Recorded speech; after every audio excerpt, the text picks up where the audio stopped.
الحمد للہ رب العالمین والعاقبۃ للمتقین والصلاة والسلام علی سید المرسلین اما بعد فاعوذ باللہ من الشیطان الرجیم بسم اللہ الرحمن الرحیم والذی جاء بالصدق وصدق به صدق اللہ مولانا العظیم وبلغنا رسوله النبی الکریم الامین ونحن على ذلك لمن الشاکرین رب اشرح لی صدری ویسر لی امری واحلل عقدۃ من لسانی یفقهوا قولی سبحانک لا علم لنا الا ما علمتنا انک انت العلیم الحکیم ان اللہ وملائکتہ یصلون علی النبی یا ایہا الذین آمنوا صلوا علیہ وسلموا تسلیما۔ خدا کا بندہ نبی کا دل بر، صدیق اکبر صدیق اکبر۔ خدا کا بندہ نبی کا دل بر، صدیق اکبر صدیق اکبر۔ کبھی جو دیکھا تو غار میں ہے، کبھی جو دیکھا تو غار میں ہے، وہی نبی کے مزار میں ہے۔ کبھی جو دیکھا تو غار میں ہے، وہی نبی کے مزار میں ہے، اور مزار وہ بھی جو ہے منور، صدیق اکبر صدیق اکبر۔ خدا کا بندہ نبی کا دل بر، صدیق اکبر صدیق اکبر۔ اور کبھی جو مشکل میں دین آئے، دین پر جب مشکل وقت آئے، کبھی جو مشکل میں دین آئے تو تیرے عمل سے یقین آئے۔ کبھی جو مشکل میں دین آئے تو تیرے عمل سے یقین آئے۔ کس طرح کہ تو مسکراتا ہے گھر لٹا کر، صدیق اکبر صدیق اکبر۔ تو مسکراتا ہے گھر لٹا کر، صدیق اکبر صدیق اکبر۔ خدا کا بندہ نبی کا دل بر، صدیق اکبر صدیق اکبر۔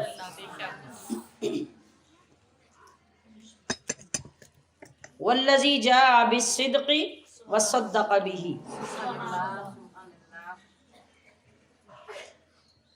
یہ سند ہے قرآن عظیم کی آیت میں حضرت ابوبکر صدیق رضی اللہ تعالی عنہ کی صداقت کی۔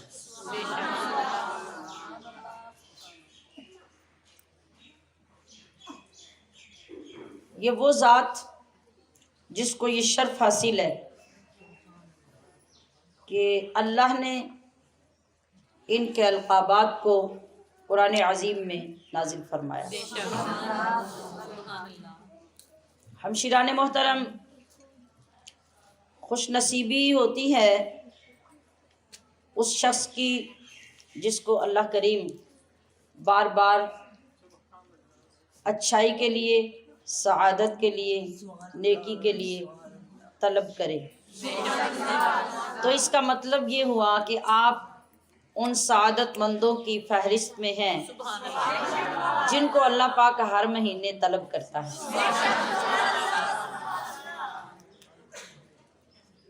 علماء فرماتے ہیں کہ اللہ کے کرم کی بے شمار صورتیں ہیں، جن میں ایک صورت یہ بھی ہے کہ جب انسان گناہ کرنے لگے، برا کام کرنے کا موقع اس کے پاس ہو، اس کو دسترس ہو، مگر وہ گناہ نہ کر سکے، سبحان اللہ، وہ گناہ نہ کر سکے، تو یہ کیا ہے؟ یہ اللہ کا کرم ہے۔ اس کرم نے دسترس ہونے کے باوجود آپ کو گناہ سے روک لیا، گناہ نہیں کرنے دیا تو یہ اللہ کے دست قدرت نے آپ کو پکڑ لیا. بھلے آپ کو وقتی طور پر وہ گناہ کی لذت افسوس میں ڈالے کہ بڑا اچھا موقع تھا لیکن پتہ نہیں کیا ہوا. اب اس کا پتہ آج سمجھ لیجئے کہ اس کا پتہ یہ ہے کہ عین وقت میں رب کا کرم آپ کے سامنے آ گیا. تو جب گناہ سے روکنے والا اللہ کا کرم ہے تو پھر نیکی کی طرف لانے والا اور اس کی توفیق دینے والا بھی تو اللہ کا کرم ہے. اور پھر کرم بالائے کرم یہ ہے کہ وہ رب کریم، وہ غفور الرحیم، مختلف مواقع پر، مختلف مہینوں میں، مختلف محافل میں اپنے مختلف مقربین کا ذکر عطا کر کے ہمیں اس طرح لذت آشنا کرتا ہے جس طرح ایک دسترخوان پر مختلف شاندار کھانے رکھے ہوں تو ہر کھانے کی ایک الگ لذت ہوتی ہے، اور آپ پھر باری باری وہ کھاتے جاتے ہیں اور بنانے والے کی تعریف کرتے جاتے ہیں کہ آپ نے اس میں بھی کمال کر دیا، اس میں بھی کمال کر دیا. تو رب کے وہ مقربین جن کے فیض کی ہر مرتبہ نئی لذت ہوتی ہے، اللہ پاک ان کی بارگاہوں سے ہمیں آشنا کر کے ان کے فیضان کی لذت عطا کرتا ہے جو مختلف ہوتی ہیں اور اہل ذوق کو ترقی عطا کرتی ہیں اور رب کا مزید قرب نصیب ہوتا رہتا ہے. اگرچہ ماہانہ محفل معروف تو اس لیے ہوتی ہے کہ وہ 11ویں شریف کی محفل ہے، لیکن یہی بات سمجھنے والی ہے کہ کسی چیز کی پہچان کے لیے کوئی نام دینے سے کانسیپٹ اسی جگہ پہ جم نہیں جاتا، بلکہ اس کی وسعتوں کو، اس کے فوائد کو اور اس کے دلائل کو سمجھنا، یہی علم کا فائدہ ہوتا ہے. تو یہ ایک اللہ کے ولی کا فیض کہ جس کے نام سے ایک پہچان ہوئی، ایک دن مقرر ہوا، آپ کے لیے آسانی ہو گئی. بارش ہے، دھند ہے، سردی ہے، گرمی ہے، آپ کو معلوم ہے کہ آج اللہ کی رحمت کے دریا جاری ہیں اور ہمیں کچھ نہ کچھ مل جانا ہے. نام اور دن مقرر کرنے کا یہ فائدہ ہوتا ہے. باقی الحمدللہ اللہ کریم نے ہمیں وہ ذوق، وہ شعور، وہ محبت، وہ فیضان عطا کیا کہ جس مہینے میں جس بارگاہ سے فیض کی خیرات زیادہ بٹ رہی ہوتی ہے ہم اس کے دروازے پہ جا کے بیٹھ جاتے ہیں. جیسا کہ یہ ماہ مبارک کیا نام ہے اس کا؟ جمادی الثانی. اس کی 22 تاریخ کو حضرت سیدنا ابو بکر صدیق رضی اللہ تعالی عنہ کی وفات ہے. تو ہم آپ کی بارگاہ سے اس لیے وابستہ ہوں گے کہ اللہ تعالیٰ نے جو خصوصیت ہم سب کو عطا کی اس کا پہلا درجہ یہ ہے کہ ہم سارے نقش بندی ہیں. آپ سب جو قلبی ذکر کرتے ہیں یہ قلبی ذکر سلسلہ نقش بندیہ کا سبق ہے. یعنی یہ خیرات آپ کو سیدنا ابو بکر صدیق کی بارگاہ سے حاصل ہوتی ہے، بلکہ آپ کے سینے سے حاصل ہوتی ہے. میں نے اس سے قبل بھی کئی مرتبہ یہ وضاحت آپ کے سامنے رکھی، پھر بھی ہر محفل میں کئی مہمان ہمارے نئے ہوتے ہیں جن کو یہ فائدہ حاصل ہو جاتا ہے. آج جو سلسلہ نقش بندیہ کے نام سے معروف ہے، ابتدائی طور پر اسی سلسلے کا نام سلسلہ صدیقیہ تھا. ٹھیک ہے، یہ سلسلہ صدیقیہ کس سے ہے؟ حضرت ابوبکر صدیق سے، کہ آپ کے سینے میں مصطفیٰ کریم صلی اللہ علیہ وسلم نے جو ڈائریکٹ فیضان نبوت انڈیل دیا، اور انڈیل کیسے دیا؟ ایک ہوتا ہے کچھ حصہ دینا، اس میں سے کچھ دینا، ایک ہوتا ہے انڈیل دینا۔ انڈیل نہ کسے کہتے ہیں؟ بالٹی پانی کی بھری ہوئی ہے، آپ نے پکڑ کے یوں الٹ، اسے کہتے ہیں انڈیل دینا، اور اس میں سے مگ کے ساتھ، کپ کے ساتھ، گلاس کے ساتھ، پوے کے ساتھ کچھ نکال کے دینا، یہ حصے تقسیم کرنا ہے۔ تو حضور نبی کریم صلی اللہ علیہ وسلم نے فیضان نبوت اپنی امت میں سے جس ہستی کو عطا کیا وہ کون ہے؟ وہ ابو بکر صدیق ہے۔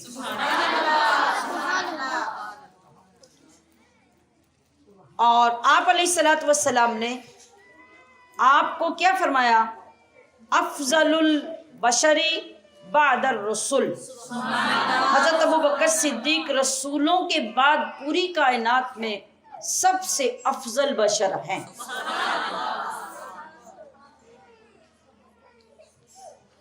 آپ نے یہ بھی فرمایا کہ اگر میں کسی کو اپنا گہرا دوست بنانے والا ہوتا تو میں ابو بکر کو اپنا خلیل یعنی گہرا دوست بناتا۔